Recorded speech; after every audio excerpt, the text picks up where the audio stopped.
Welcome. This is the 18.3 Environmental Science Flip for solar and wind energy. Check out this point on the screen. In one day, the Earth receives enough energy from the sun to meet our energy needs for 25 years if it could all be harnessed. Now, it's not all ever going to be harnessed, but we can quickly do some things to get ourselves off of fossil fuels. It's important to make the distinction between passive solar heating and active solar heating. I'm going to bring in some examples of passive and hopefully some examples of active if they get here on time. But in passive solar heating, you're designing a building to capture, store, and distribute the sun's energy. Um, Something like a greenhouse is an example of passive heating. So um, it's something where you're not actually capturing the energy and creating electricity. You're just using the heat energy for the most part. I'll show you an example that I'm in the process of building for my barn, for heating my barn. It mostly is going to be used for heating purposes. Then active solar heating is where we use a photovoltaic cell and we create electricity, and then we use that to power our homes and all of our devices and things like that. So how does that work? Well, we use these photovoltaic cells that I keep mentioning. They're going to convert that solar energy directly to electricity. So if you look over here on the screen, we're going to receive energy, solar radiation specifically. That's going to knock loose electrons from the atoms that are in this solar cell, this photovoltaic cell. And those atoms, those electrons, think back to the last unit when we defined electricity, those electrons are the electrical current. So the motor is going to wind and turn and turn and turn and turn. This is what we call the turbine in the water chunk.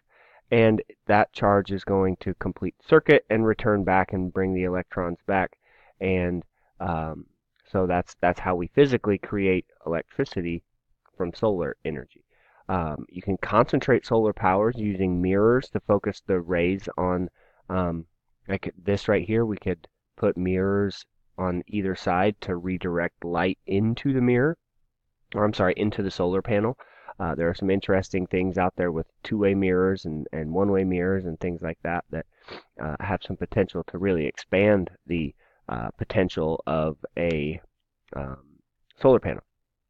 So benefits and costs, inexhaustible. We're not going to run out of sun, and when we do, we're in trouble for other reasons other than electricity. Gravity stops and all those kind of fun things. So we don't really have to worry about that time so much. It's clean. Once we once we have the solar panel, there's no pollution whatsoever. But there is some pollution during manufacturing.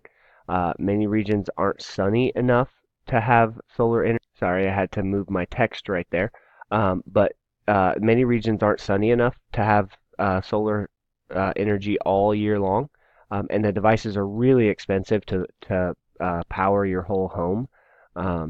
So they're increasingly becoming cheaper and cheaper, and as they do, we're seeing more solar power spread, even here in central Indiana.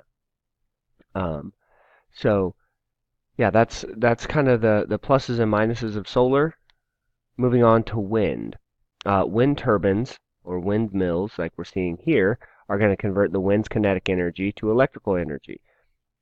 We talked about how we can place those offshore. You can have one solitary wind turbine, and then you can have wind farms, which we've looked at in class. So again, turn the turbine, turn the blades, turn the turbine, turn the generator, we have electricity.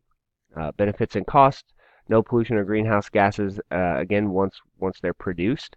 Under good wind conditions, they produce a lot more energy um, than it uses, so we get a high net energy. It's cheap to operate.